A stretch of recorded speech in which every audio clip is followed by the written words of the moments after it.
Welcome back, and today we are moving the workshop outside because it's a nice day and those are few and far between. Today we are making a step stool for tiny toddlers who want to help in the kitchen. This is not the first one I've made, so this is more like an exercise in the iteration process towards a fully functional prototype. A prototype that will give me valuable information with regards to repeatability, quality, and speed. And for the time being, let's just not talk about speed. What you're seeing me do here is tracing the template onto a piece of plywood. Then I use a utility knife to scorch the lines so that when I come back later to cut everything with a jigsaw, I won't break up the edges. Now if I could choose, I would do this on a CNC router. Unfortunately, my CNC router is a bit on the smaller side. I even had to make the template in two parts, like a jigsaw puzzle, before gluing the parts together and hammering them home with a mallet. Now this does make the whole process a lot more labor intensive, but I really don't have the space nor money to buy a bigger CNC. So that's where we're at. Old school. And here you can see me cutting away the excess wood with a jigsaw. This is gonna make it easier on the flush trim bit, which I'm gonna use to clean up the edges later. As you can see, even though I scorched the lines, I'm trying not to cut too close with the jigsaw, just to be on the safe side. Even though a bit of tear out would probably be okay, because I'm gonna do a round over on all the edges later anyway.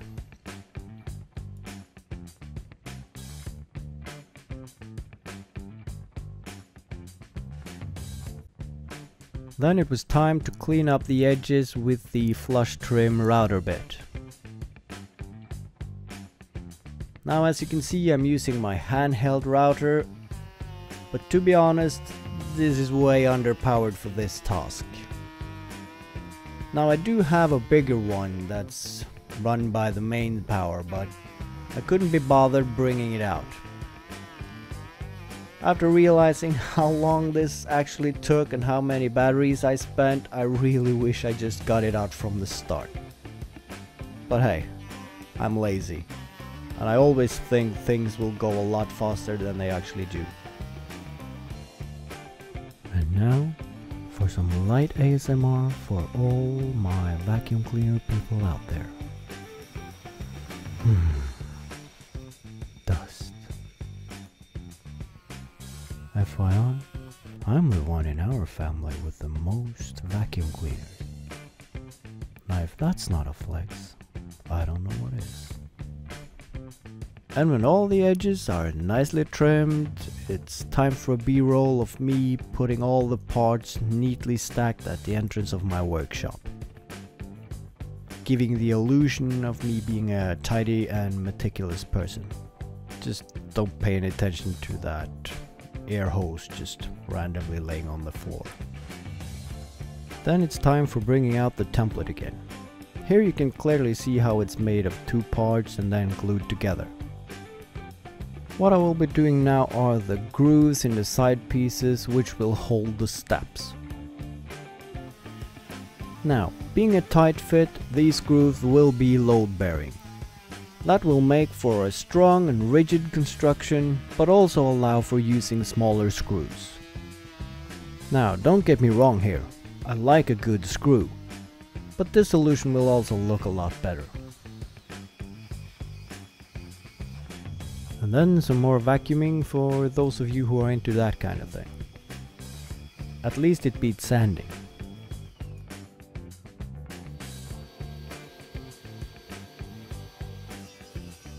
And since we're going old school, I'm cutting all the steps on the table saw.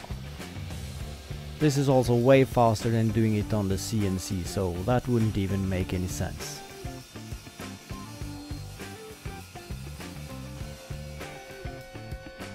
When all the steps are cut, I take them over to the router station to round over all the edges. This was a couple of days later because I had to order a specific roundover bit to fit the radius of the steps.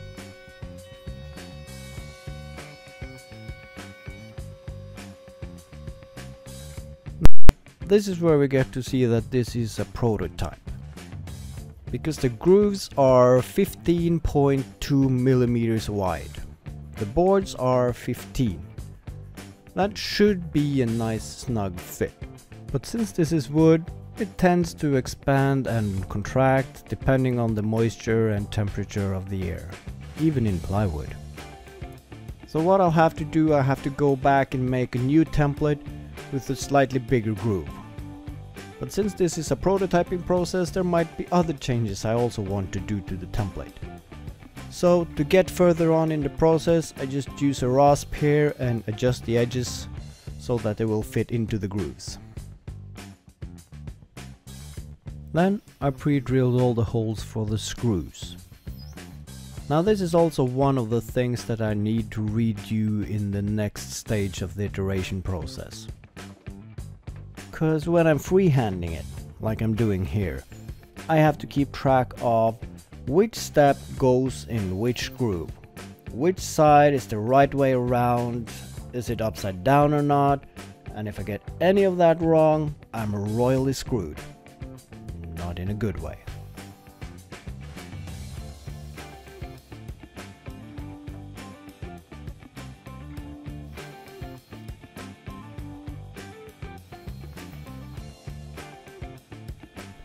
When I'm finished pre-drilling all the holes, I'm going back and countersinking all of them.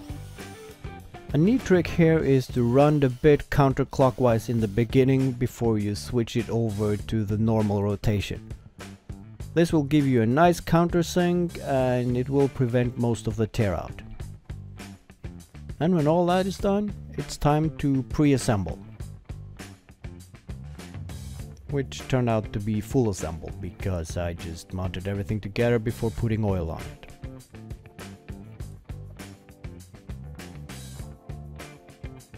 After I put everything together, I also pre-drill all the holes into the steps.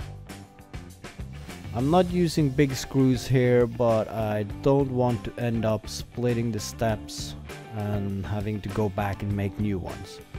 So it's always better to pre-drill the holes whenever you can. And then it's just checking if everything is square and it's time to put some lotion on. I mean oil. Wood oil.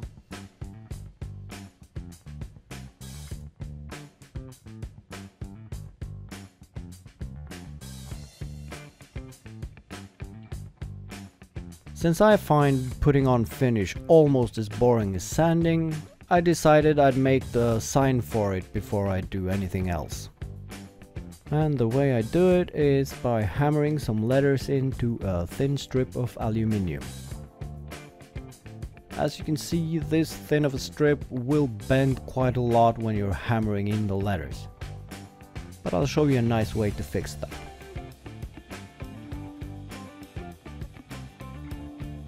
And here is how I fix the bent aluminium. I just put the strip between two pieces of wood and I go over to the vise and give it a good squeeze.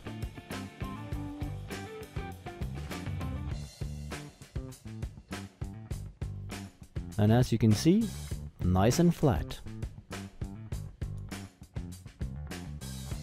Here I'm choosing to hammer in nails instead of using screws. This will give a hammered look to the plate, and I think that's more aesthetically pleasing than using screws. And then we have arrived to the last stage of the process, putting on some finish. And since this one is gonna live in a kitchen and being used by toddlers, I'm using the same oil as I would on a butcher block or anything else that needs to be food safe. Because you know, toddlers. This one's gonna have bite marks on it by the end of the first day. So I'll try to make it as safe as possible.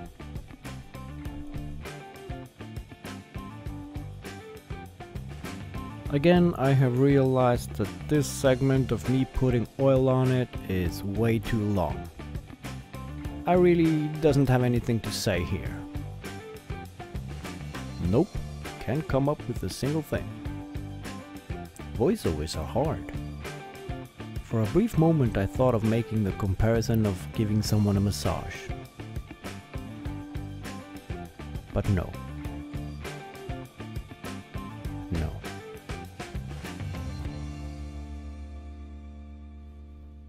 Well, that was it.